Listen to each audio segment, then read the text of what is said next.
ಉಪಮುಖ್ಯಮಂತ್ರಿ ಡಿಕೆ ಶಿವಕುಮಾರ್ ಅವರ nut bolt ಹೇಳಿಕೆಗೂ ಬಿಗ್ ಬಾಸ್ ಶೋ ಬಂದ್ ಆಗಿರುವುದಕ್ಕೂ ಯಾವುದೇ ಸಂಬಂಧ ಇಲ್ಲ ಎಂದು ಸಾರಿಗೆ ಸಚಿವ ರಾಮಲಿಂಗಾರೆಡ್ಡಿ ಹೇಳಿದರು.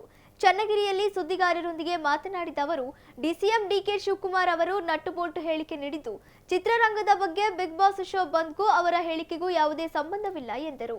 ಇನ್ನು ಕುರುಬರನ್ನು ಎಸ್ಟಿಗೆ ಸೇರಿಸುವ ವಿಚಾರದ ಬಗ್ಗೆ ಉಗ್ರಪ್ಪ ಅವರ ಹೇಳಿಕೆಗೆ ಟಾಂಗ್ ನೀಡಿದ್ದ ಸಚಿವರು, ಕುರುಬರನ್ನು ಎಸ್ಟಿಗೆ ಸೇರಿಸಿದರೆ ಇನ್ನೊಬ್ಬರ ಹಕ್ಕನ್ನು ಕಿತ್ತುಕೊಡುವುದಲ್ಲ, ಅವರ ಮೀಸಲಾತಿ ಅವರಿಗೆ ಇರುತ್ತದೆ.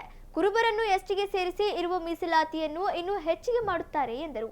ಸಿಎಂ ಬದಲಾವಣೆ ವಿಚಾರ ನಾವು ಮಾತನಾಡುವುದಿಲ್ಲ, ಅದು ಹೈಕಮಾಂಡ್ಗೆ ಬಿಟ್ಟ ವಿಚಾರ ಎಂದರು.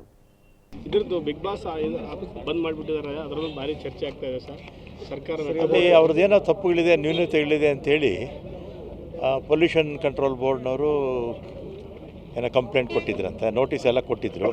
ಅವರು ಅದನ್ನು ಸರಿ ಮಾಡಿಕೊಂಡಿರಲಿಲ್ಲ, ಅದಕ್ಕೆ ಕೊಟ್ಟಿದ್ದಾರೆ. ಸರ್, ಈಗ last time D K Shivakumar ಒಂದು ನಟ್ಟು ಬೋಲ್ಟು ಟೈಟ್ ಮಾಡ್ತಾನೆ ಅಂತ ಮಾತಾಡಿದ್ರು. ಅದನ್ನ ಅವ್ರು ಹೇಳಿದ್ದು ಚಲನಚಿತ್ರ ರಂಗಕ್ಕೆ ಸಂಬಂಧಪಟ್ಟ ಹೇಳಿದ್ದು, ಈ ಇದಕ್ಕಲ್ಲ. ಇವರು ಚಲನಚಿತ್ರರಂಗ ಅಲ್ಲ, ಇದು ಚಲನಚಿತ್ರರಂಗಕ್ಕೂ ಈ ಏನಿದು ಬಿಗ್ ಬಾಸ್ಗೂ ಒಂದಕ್ಕೊಂದು ಸಂಬಂಧ ಇಲ್ಲ.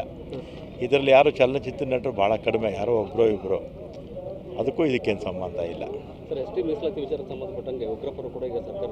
ಈಗ ಒಂದು ಕುರುಬರನ್ನ ಎಸ್ಟಿಗೆ ಸೇರಿಸ್ಬೇಕು ಅಂತೇಳಿ ಒಂದು ಪ್ರಪೋಸಲ್ ಇದೆ. ಎಸ್ಟಿಗೆ ಸೇರಿಸ್ಬೇಕು ಕುರುಬರನ್ನ ಅಂತ ತಕ್ಷಣ ಎಸ್ಟಿಗೆ ಸೇರಿಸ್ಬೇಕಂದ್ರೆ ಇನ್ನೊಬ್ರದ್ದು ಕಿತ್ಕೊಳ್ಳೋದಲ್ಲ, ಕಿತ್ಕೊಳ್ಳೋಕ್ಕಾಗೋದಿಲ್ಲ. ಅವ್ರಿಗಿದ್ದವ್ರು ಇದ್ದೇ ಇರುತ್ತೆ.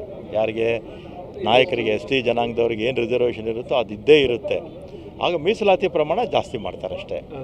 ಈಗ 7% ಇತ್ತಲ್ವಾ, ಈಗ ಎಸ್ ಸಿ ಇದು ಕುರುಬರ ಜನಾಂಗ ಎಸ್ ಟಿ ಲೆಕ್ಕ ಹಾಕಿ ಪರ್ಸೆಂಟೇಜ್ ಜಾಸ್ತಿ ಮಾಡ್ತಾರೆ.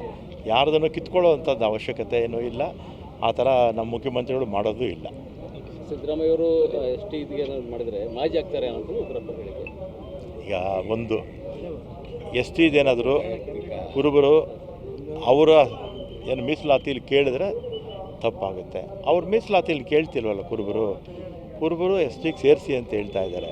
ಆಗೇನಾಗುತ್ತೆ, ಜನಾಂಗ ನಾಯಕರು ಕುರುಬರು ಎಷ್ಟಾಗುತ್ತೆ ಪರ್ಸೆಂಟೇಜ್ ಲೆಕ್ಕ ಹಾಕಿ ಈಗಿರ್ತಕ್ಕಂಥ 7%ಗಿಂತಲೂ ಇನ್ನೂ ಹೆಚ್ಚಾಗುತ್ತೆ, 10, 12, 13 ಆಗ್ಬೋದು.